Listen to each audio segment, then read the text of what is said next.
Hey guys, it's Jenny and welcome back once again to Solid Gold. In today's video, I'm going to take you guys along with me as I feed all of my reptiles and amphibians in one video. So that includes my leopard geckos, all of my white tree frogs, my poison dart frogs, and my one crested gecko. And they're all living here on my reptile and amphibian rack. We've got my leopard geckos down on the bottom, terrariums here, my poison dart frogs in the center, bioactive vivariums, and way up there, my white tree frogs and my crested gecko Simba on the top two bioactive vivariums. And these cages were all made by Custom Cages and Custom Aquariums about a year ago, so they've been up and running for a full year now. A year and a couple of months actually, so let's jump right in. So first we're gonna feed the leopard geckos. I already have some food ready for them. Oh, here comes Sylvia. She's all excited. She's like, I think I heard some food getting prepared. So anyways, I have some waxworms for her. I don't usually give them waxworms. Waxworms should be fed very sparingly, really only as a treat, because they're very fattening. And Sylvia is getting some waxworms. I got like 10 in here. I'm not necessarily gonna give her all 10 of these, but I'm just gonna give her as many as she'll take. I want to get some weight on her because she is a little thin right now. She's been laying eggs consistently. So if you guys remember, she had a little bit of an issue back in, oh hi Sylvia, back in late February, early April, where she had an egg that was really, really big, and I was concerned because it was almost too big for her to pass naturally, and she almost needed medical intervention to pass the egg. Like, she almost needed surgery, and I made a whole video about that. If you guys want to check it out, I'll link it in the description section below so you can learn all about that. But ever since then, she has been laying, I think it's always just been one egg too, ever since then. She hasn't had like 2 eggs like normal. It's always just been like 1 egg at a time. So she has been pretty thin. So I'm trying to keep her weight up by giving her waxworms every other feeding or so. And the other thing is she doesn't have much of an appetite either, and she's pretty restless because she's in like breeding mode. So poor girl, I hate to see her going through this, but it's natural. There's not much you can do about it. I just love her grumpy little face. Mwah, you're the cutest. Okay, go back in there. Look at this. Oh, you want it? Get it. Oh, not the tongs. There you go. Yeah, you liked that, didn't ya? Good, I'm glad she's hungry.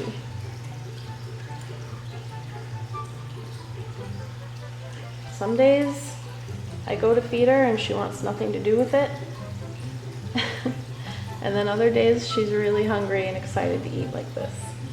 All right, before she gets too full on waxworms, and while she's still nice and hungry, I'm gonna try giving her a cricket.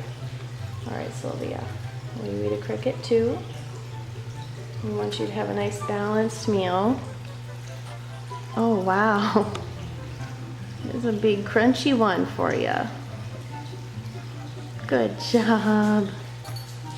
Isn't she so cute?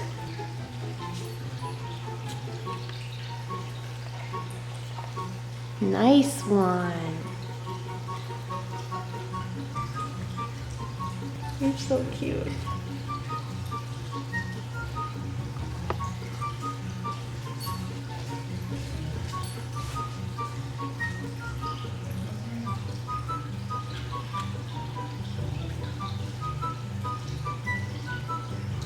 She's looking for more. Look at her. She's like, that was good. I'll take more of that. I'll take more wormies.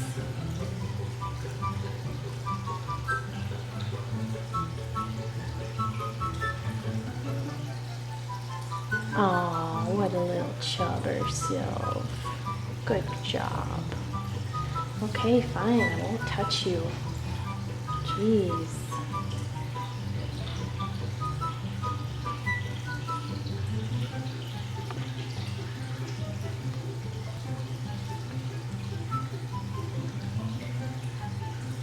Come and get it.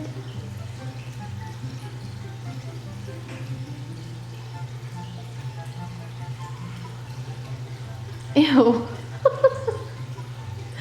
Ew, worm guts just went flying.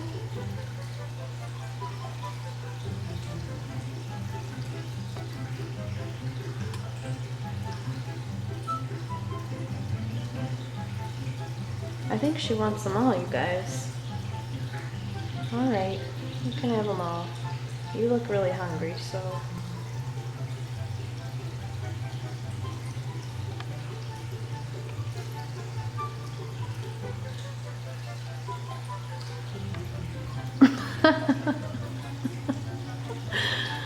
She's so cute.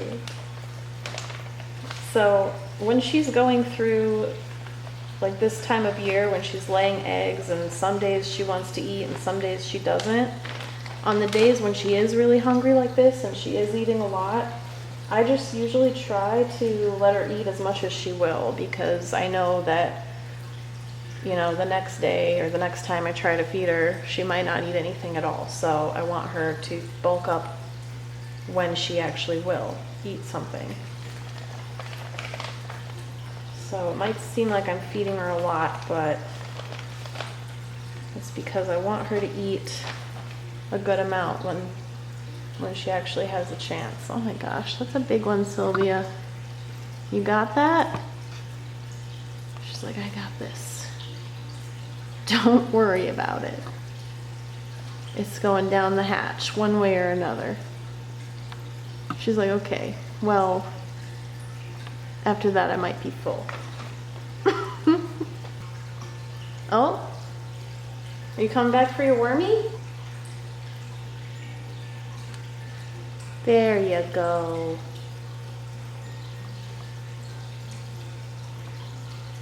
You did it. Okay, so that was Sylvia. Now we gotta feed Rune next. And he's my male leopard gecko in here. Hi, Rune. It's your turn. Are you hungry, bud?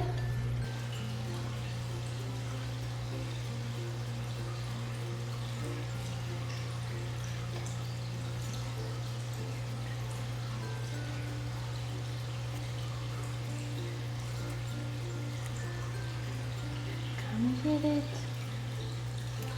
There you go. Oh, he's starting a little cricket leg graveyard. I think it's kind of funny when they do that, because it reminds me of dragons. You know how in like mythical stories and folklore and stuff, like dragons, at Dragon's Lair, they always have like piles of bones and stuff that they sleep around and on top of. It just reminds me of that, when leopard geckos have their little pile of cricket legs at the opening of their hide. Yep, it's like a dragon with their pile of bones. So unlike Sylvia, Rune hasn't had any issues with going off food lately. He's just same old, same old. Every once in a while he'll not be interested in eating, but not anywhere near like what Sylvia goes through with her egg laying and hormonal issues. Get it, Rune. Get it. Get it, Rune. There you go. He really fought for that one.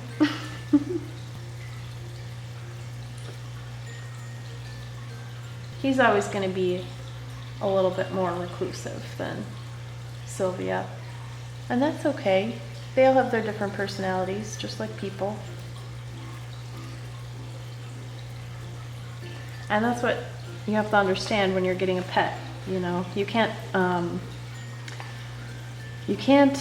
necessarily always have expectations as far as what your pet's personality is going to be like, because you could hope that you're going to end up with a leopard gecko that has a personality like one that you've seen online, like Sylvia, where she's really bold and personable. But you could get one and end up with one like Rune that just likes to hide all the time and doesn't really care to be seen very much. And you just gotta accept them for who they are, because they're not gonna change. Hi. I say he's shy, and he is, but he's definitely handleable. And once I have him out, he just chills and hangs out. He's so cute, but he definitely prefers to be in his enclosure, in his hide. Oh, sorry, bud, you're kind of tangled up in my hair, and not being looked at, but he is handleable. And look at how pretty he is. Look at that pattern. So cool. You're so pretty, Rune. What are you looking at? Are you gonna bite me? Don't bite me. You're so handsome. You ready to go back? There you go. He's like, yes. Home at last. All right, so we're done with the leopard geckos and moving on to the poison dart frogs. So something a little bit less hands-on. While they're called poison dart frogs, they're actually not poisonous in captivity. And researchers believe that it's because of a prey item that they are able to eat in the wild that they're not able to eat here in captivity. In captivity, we feed them flightless fruit flies, and they think that it's some type of ant that they eat in the wild that allows them to create the toxins in their bodies, but they don't have access to it here in captivity, so they're not poisonous in captivity, but it's still not a good idea to handle them because they're so small and fragile, and also their skin is really absorbent, so it can absorb things that are on your skin and that can harm them. I got my fruit flies already dusted here in my feeding cup, and I'm gonna put these in the frog tanks. I have two bioactive vivariums with each tank has two of my Dendrobates tinctorius dart frogs living in them. I decided to split them up and put two of my dart frogs in each of the tanks instead of keeping all four of my dart frogs in one tank and then getting a different species of dart frog for the other tank, just because I would rather give the animals I already have more space. I'm gonna put these fruit flies in there, and I'm gonna try something I've never tried before, so I don't know how well it's gonna work out. It'll be a bit of an experiment. I'm gonna try taking my lapel mic off of me and putting it inside one of the dart frog vivariums and see if I can catch the little tongue smack noises that they make when they eat the fruit flies, because it is so adorable and it's really hard to catch on camera to the extent that like I can actually hear it in person. So I'm hoping this is gonna work. Fingers crossed. It's gonna be so cute if it works. So let's try this. You guys ready for some flies?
Can you guys see how feisty they're getting with each other when they eat? Like, they both try to sit on top of one another when they're eating and interfere with one another eating. They can't just both do their own thing and both focus on their own eating. They both have to like be interfering with the other one and trying to compete. So that's part of the reason why I split up the group of 4 into groups of 2. And I even tried 2 different pairings. So first I tried one pairing, and then they were kind of being aggressive, like food aggressive like this with each other. So I switched out 2 of them and I tried a different pairing, and they were both being kind of aggressive with one another again. So I think I may have gotten unlucky enough to end up with all 4 females, or maybe 3 females and 1 male potentially. I don't know. The other thing is I've looked at them for hours. Like, I've spent hours looking at them and cross-referencing like different sexing guides to being able to tell males from females, and they all look the same to me. Like, I'm pretty sure that I got all 4 females, and that's the reason for the aggression that I'm seeing. And it's not bad aggression. Like, they're all still nice and healthy. They're at a healthy weight. They're all nice and chubby. None of them are like, you know, being bullied to the point where they're hiding back in a corner and not eating or anything like that and wasting away. So I think they're doing fine, but that's the reason why I wanted to split them up, so they each had more space at least. So unfortunately, I don't think I ended up with a pair, but I can't really bring myself to get rid of any of them because I'm attached to all 4 of them at this point. I've had them for how many years? 2 or 3 years? Something like that. And I love them, you know? They're all named. They all have different personalities. They're all my babies. So I just can't bring myself to get rid of them. So I just decided to split them up and not be able to get a different species of dart frog. Just give the ones that I already have more space so that they hopefully won't get to be too aggressive with one another, and I can keep all 4 of them. So far, so good. It's been like 6 months that I've had them split up into 2 pairs like this, and everybody's still doing well. So I think it's gonna work out.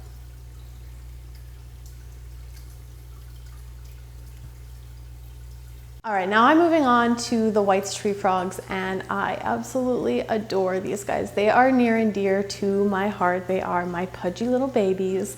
Do you guys remember when I first got Gazoo, and Gazoo was like literally this big? Like, she was so tiny and she grew super fast. I've had her for a year now. I think I got her in June of last year, and then I got Petrie shortly after, and then I got Lentil and Ducky in July. And I got them when they were a little bit bigger, but they were still pretty small compared to how they are now. And they're all pretty much full size now. They are adult size. They're so big. Anyways, hey guys, I see you hiding down there. So there's Gazoo hiding right there. And there's Lentil hiding right next to her. And then we've got, who's up here? Who's up here? Hi, Petrie. There's Petrie and Ducky peeking out behind him like a creeper. Are you guys looking for some crickets?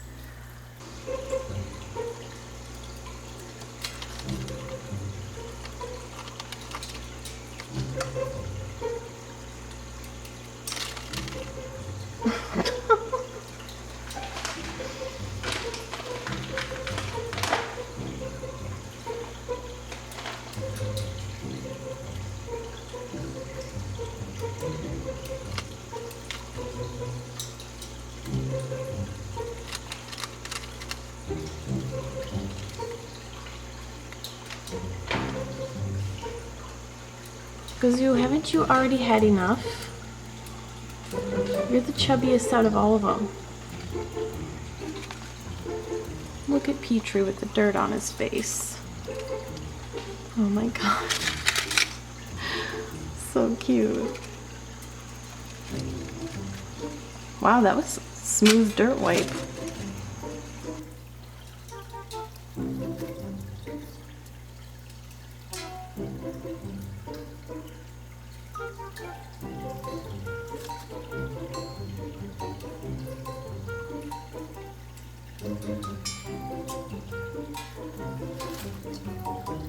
This is Ducky's favorite spot. This is where he is all the time. Come get the crickets, Ducky. We can't let Gazoo and Petrie get them all.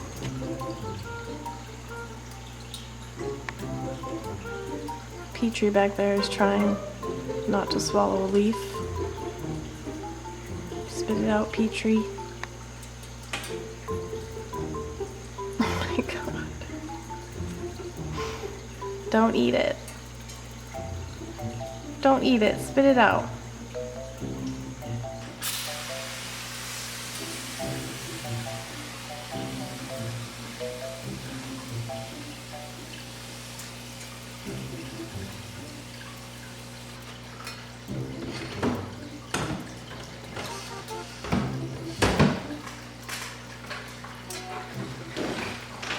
All right, now that the little piggly wiggly whites tree frogs are finally done eating, I'm going to get Simba and I'm gonna hand feed him with his paste food, and then I'm gonna put it in his tank for him to eat at his leisure whenever he wants. Look at him up there on the top of his little bamboo stick. He's just like, something's going on.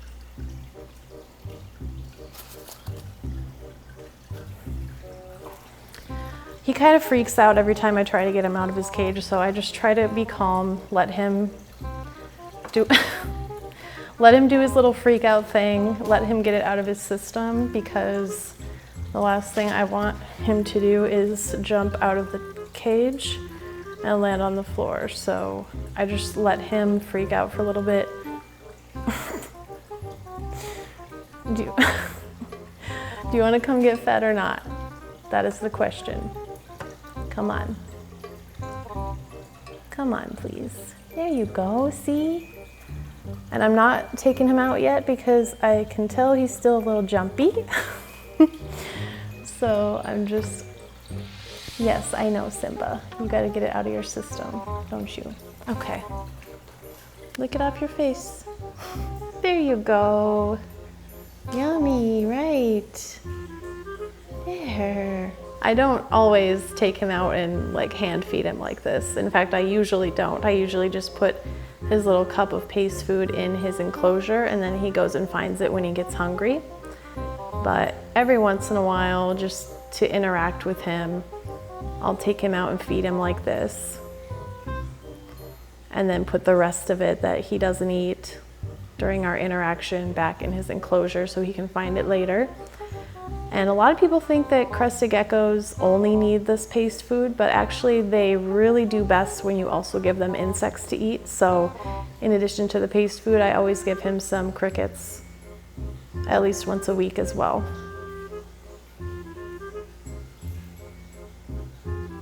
Look how cute.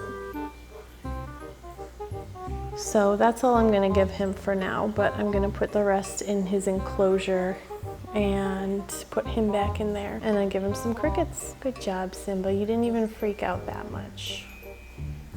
You did pretty good.